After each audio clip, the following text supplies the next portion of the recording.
that session down at Button Ball? Yeah, it was good. Yeah, nice and sunny day. So, Nice yeah. What are you expecting from West Coast this weekend?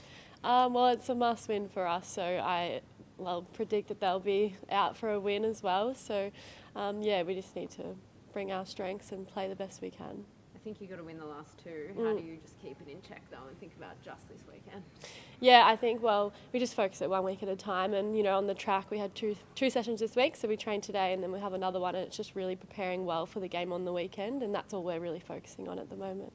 Laura, it was a fantastic first quarter against Melbourne on the weekend, but they kind of were able to get going for the rest of the game. What did you sense changed in that match, and how easy will it be to fix those issues, or was it something that just again shows that there is still a bit of a difference between maybe those really top teams at the moment? Yeah. Melbourne are a really good side and they have a lot of experience, but I think it's probably been something we've struggled with throughout the season, just trying to maintain like full-quarter footy against good sides. So I think that's a real focus this weekend. West Coast have had a really good season, so it's just really focusing on playing 4 quarters of footy and playing our way and the way we want to play on the day. So, how much confidence can you take out of the last win at Henson against Carlton, which was probably one of the Swans' best performances ever almost, in terms of going, okay, that's the way we play at our home ground, and finding that against a side in a really similar position to Carlton on the ladder as well?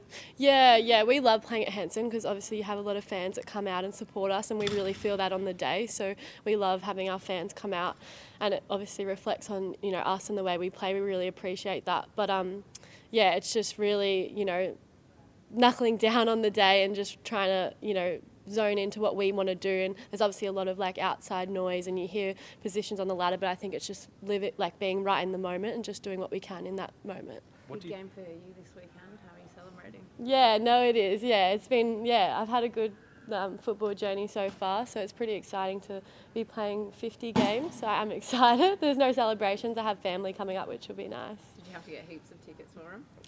Not a massive family, but just my close family and a couple of friends, which will be nice.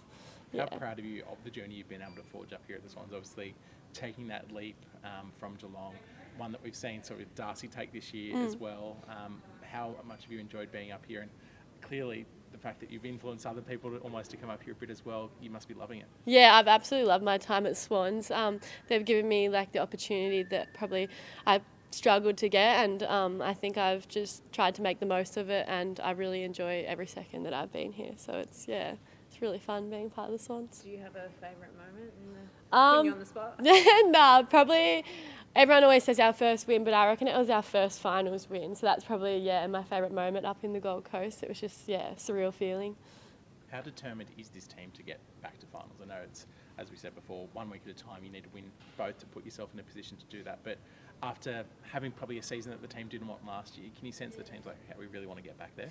Yeah, definitely. Every team wants to play finals, but I think us in particular, we've had a taste of it in 2023 and we want to get back there this year in 2025. So, that's been the goal all season, and we've trained so long, so hard. So, that would be, a reward for us, but we do need to do the work first. So that will come down to this weekend as well. There's been a lot of strong performers in the midfield, let alone yourself, but someone who's kind of flown under the radar and been enormous this year has been Tanya Kennedy. I mean, for her to be producing this football when she's not an Aussie rules native, but has played consistently over the last couple of years, how have you seen her importance kind of grow on this team over the last, particularly this year, but the last few years? Yeah, she's always been crazy work ethic. She's she runs the midfield in there, so it's really good to have her and work alongside her in there. But I think it's just her leadership. She obviously hasn't played AFL all her life, so to come into an AFL side and then start playing AFL and then really drive the standards is it's credit to her. She's an amazing player, and this year I think she's just stood out incredibly, and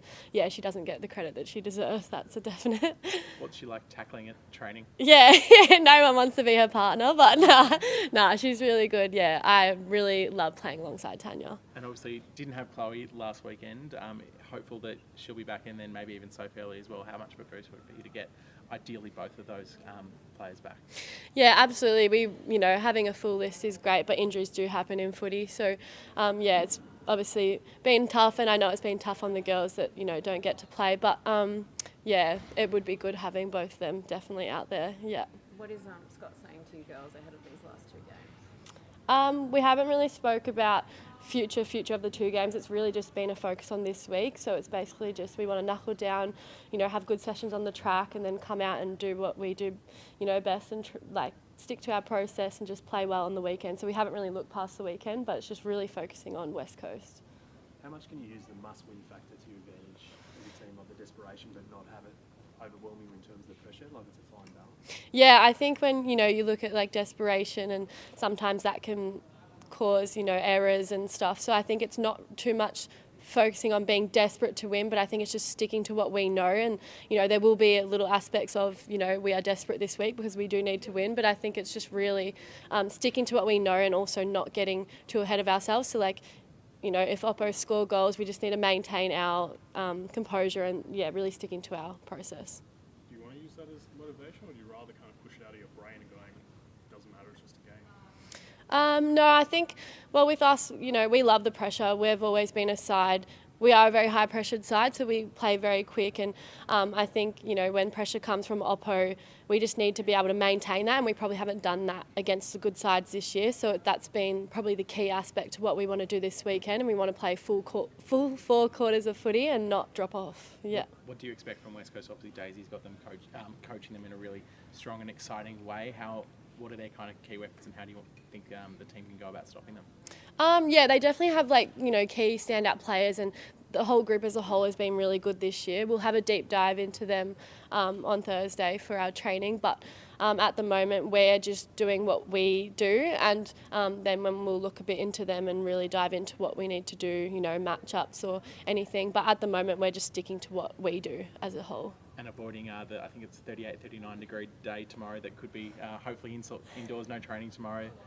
Must be going, this is meant to be a winter sport. Why are we training? Yeah, I think we're lucky actually that it just fell on, the Tuesday, Thursday training, because that would be, pretty intense. I don't know what we would do if we were training tomorrow, but now we're lucky to be in Sydney with this great weather.